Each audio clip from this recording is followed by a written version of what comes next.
Ladies and gentlemen, we made it to Kansas. Are we in Kansas or are we in Missouri? We're on the border. We're in Kansas, a couple blocks away from Missouri. So we are actually with the best man from my wedding, my husband's cousin, Michael and Anania, and his amazing wife, Cheryl Anania. And Mike just made us some pretty special cocktails. What are these, Mike? Old fashions. Old fashions. But what was so special that you put in, do you think? What do you love about this drink? Put a lot of love into it. Perfect. And not to mention some pretty fancy cherries. Yes, amazing. The Bada Bing cherries. Bada bing cherries. Talk to us about where you took us for dinner tonight, because I know you said you think that's the best barbecue in Kansas City. Kansas City is a barbecue town, and everyone argues about that's barbecue. But I think hands down the best barbecue, I've been eating it since I was a kid, coming in from Des Moines, is Jack Stack's. Barbecue's great, the sides are the best. Jack Stacks. Mhm. What's your favorite dish there, Cheryl? Oh, I would have to say it was the burnt ends or the brisket. You can't go Burnt wrong. ends. Like you Can't guys go were wrong. saying that so quickly, I had no idea what it was. Burnt ends. Ends. Tell everybody what that is, because I don't know. I've never seen that in another place. I only know it's delicious. You would have to be the authority on this because She I likes brisket. It is Yeah. a brisket. It's a whole brisket that they smoke for probably 12 to 16 hours. And they take it off, they slice the ends, hence the burnt ends, and they smoke those ends for another probably 4 to 6 hours till they char on the outside. And they're very hard to get. Not a lot of places get them. And when they do get them, they go quick. There's usually lines at other places to get them. They're gone by noon. Well, I just want to thank you guys for taking the crew out for dinner tonight. Chels, how was your mood? How was your food? Amazing. It was wonderful barbecue. And one of my favorite things was the corn. oh, cheesy corn. The Yeah, cheesy it's corn. sinful. Mhm. That was I'm glad Yeah. I didn't get it. Yeah. I'm glad I just got to taste it. Yeah. Yes, indeed. Made the mistake of getting the larger size the first time I went there, and oh my gosh, I felt like I couldn't eat for 2 days after that. Yeah. It's good. It's good stuff. Cassie, what about you? It was delicious. It's the best salmon I've had in a long time. Okay, so you guys know we're going around the country and we are interviewing people about their passions. And your kids are pretty passionate people. They're doing some pretty cool things right now. Indeed, they are. Yes. We have a daughter who is going to graduate school in Belfast at Trinity, and she has taken the opportunity to go to as many countries and travel to as many places as she can while she's there.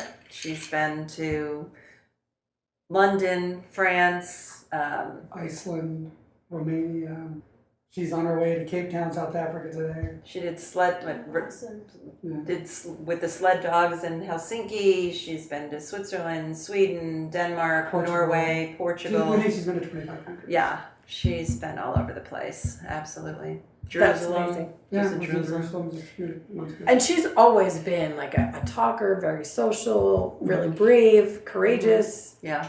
right? Oh, yeah. Now, Ben, though, your son is a lot more quiet. However, he's like really putting himself out there too now. Yeah, I'd say he kind of came into his own about halfway through high school. He really started to kind of just be with a group of guys where he seemed to be the person in the front. And he's now president of his fraternity at school, wants to travel, went overseas at Christmas to see with his sister, went to Hong Kong, like I was telling you, for a class.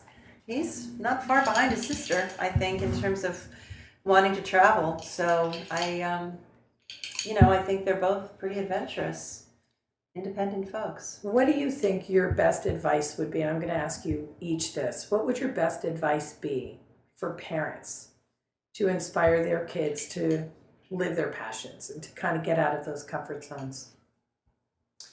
Well, I think just when they were younger, what I'd say is, just to always let them try different things.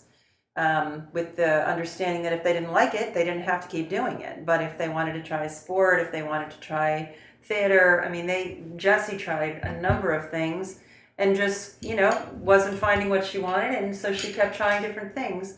Ben hit soccer and became pretty passionate about that game and stayed with that for 13 years. But,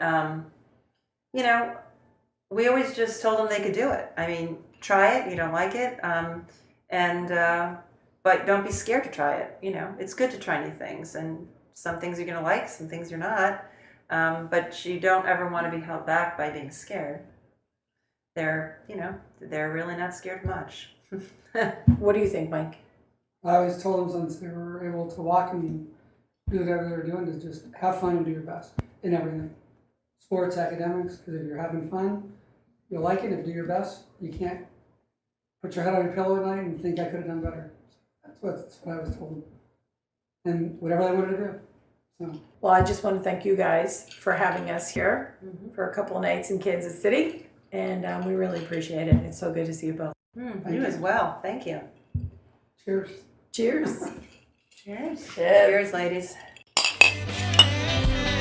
And I talk to you, and I talk to you, and I talk to you, and I talk to you, and we love, and we hate, and we demonstrate. We try to relate. This is my breakthrough. Whoa. Said now, this my breakthrough. Whoa. Oh man, this my breakthrough.